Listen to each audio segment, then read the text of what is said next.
আবার ছোটবেলায় বলা হতো ওষুধ খাওয়ার সময় বিসমিল্লাহ বলবি না, কারণ বিসমিল্লাহ বললে বরকত হয়, তোর রোগে বরকত হয়ে যাবে, মানে তোর রোগ বেড়ে যাবে। কি ডাকাত, ভুয়া কথা। সব ভালো কাজের আগে বিসমিল্লাহ। অবশ্যই আপনি ওষুধ খাওয়ার আগে বিসমিল্লাহ পড়বেন। কি পড়বেন? আমাদের দেশে শেখানো হয় ওষুধ হাতে নিয়ে যখন তুমি খাবা তখন পড়বা আল্লাহু শাফি আল্লাহু মুআফি। এটারে উল্টে আবার বাংলাদেশকে আল্লাহ শাফি আল্লাহ মাফি। শব্দটা মাফি না, শব্দটা হচ্ছে মুআফি। আল্লাহু শাফি আল্লাহু মুআফি।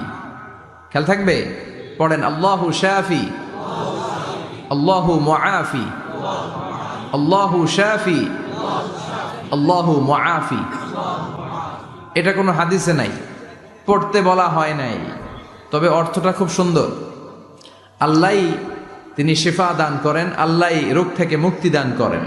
ওষুধ আমি খাচ্ছি, মেডিসিন খাওয়া সুন্নাহ, কিন্তু ওষুধ আমারে শিফা দেয়